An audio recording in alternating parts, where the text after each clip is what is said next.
When you plan for your junctions, try to bring your speed down well in advance of the junction. Quite a lot of students come up to the junctions quite quickly, which doesn't allow them the chance to look on the approach, make their decision, and then get going again. If you approach the junction too quickly, you're far more likely to need to stop. Plus, your stop won't be as smooth and controlled as it could be, because your speed is too high for the fact that you need to stop shortly. So try to approach the junctions more slowly, allow yourself the time to plan, always preparing to stop whilst also preparing to go. So your speed should allow you to be able to stop nice and smoothly on just the rear brake, not needing to hammer on the front brake because you've approached too fast. Pedestrian crossing lights ahead, so I'm scanning the sides of the road to see if there's anybody approaching the crossing. And then there's a roundabout. So early mirrors, early plan. Moving in early, not leaving it late. On the approach, I'm assessing the vehicles. They all look like they're going straight ahead. The attitude of the cars tells me they are, and the speed of the vehicles tells me they are. A good rule of thumb with roundabouts is looking at it like a clock. If the vehicles coming around are prior to the 3 o'clock position that are already on the roundabout, then you should be good to get onto the roundabout, unless there's any joining traffic directly from the right. If the vehicles that are coming around, like this van, is now beyond the 3 o'clock position, so we're going to have to deal with him coming around the roundabout and give way.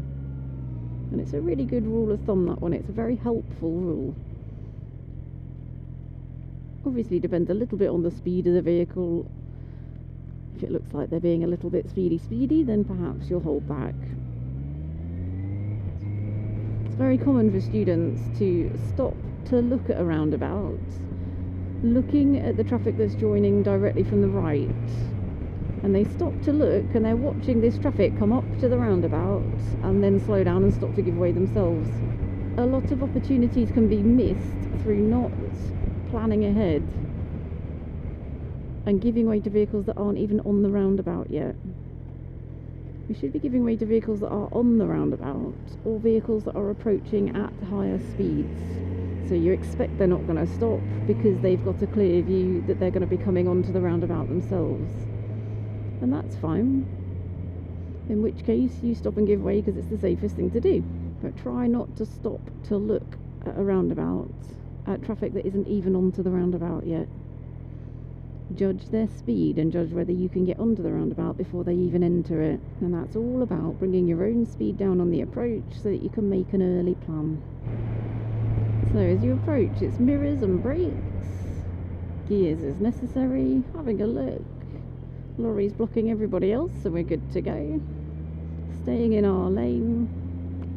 Indicator, lifesaver to the big gap, and power, let's go.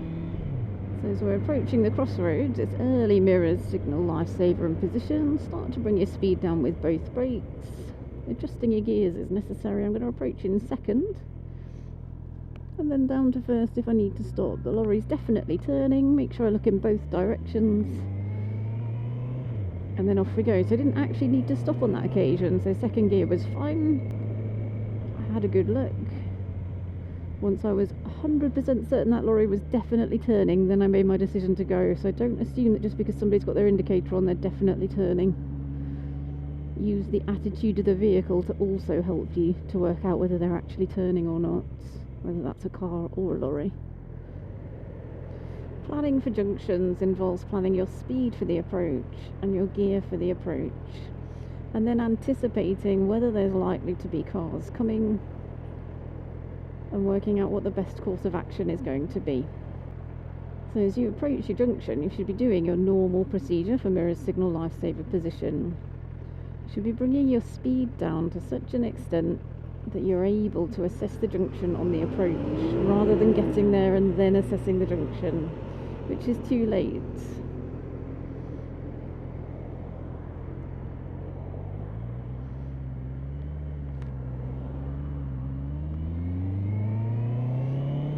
Planning on the approach to try and get the view. car coming, so we'll plan to stop. Always make sure you look left as well as right when turning left and right. Or when turning left especially. You must make sure the road that you're turning onto is clear in the direction that you're travelling in. So turning left, make sure you also look left. Lots of people only look to the right because we only need to give way to the right. Approaching the roundabout. Remember, we're going to approach with the intention to go, but also preparing to stop. So down through the gears, second gear. We're likely to have to stop on this occasion.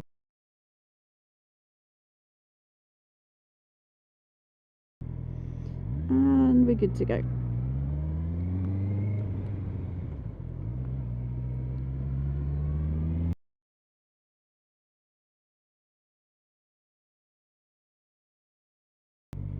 On the approach to junction, bring your speed down, nice and slow. Going to need to stop on this occasion because there's a car coming from the left.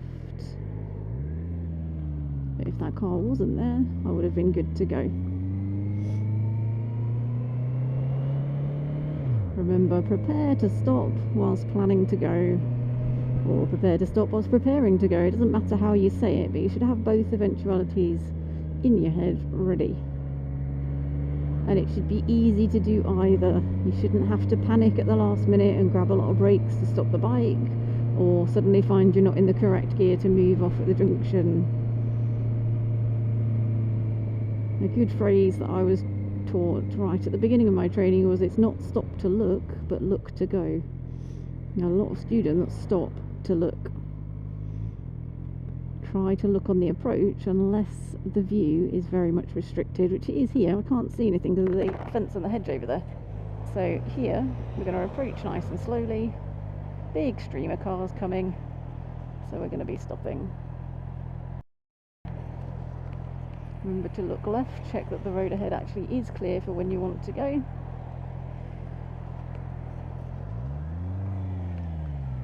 There's enough of a gap there for me to come through safely. I did check the grey car wasn't pushing past the red car, and I did also check that the red car was definitely slowing down and had the attitude of turning. And that's that they're moving slightly into the left, and that they're definitely reducing their speed. Never trust a vehicle when they're indicating, because they may have just left their indicator on. Planning for mini roundabouts. Look at the whole situation. We are good to go. Once again, plan on the approach to your junction. Both brakes, take your speed down, adjust your gears as required, down into second on the approach. Looks like we may have to stop. But now I can get the view through the car, we're good.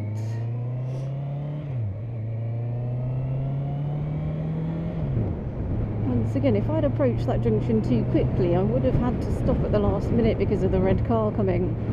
Whereas as I approached slowly, I was able to keep it on a slow roll on the approach to the junction, just for the last 3 to 4 meters, which allowed me time to have a good look, make sure we were good to go, and keep it rolling.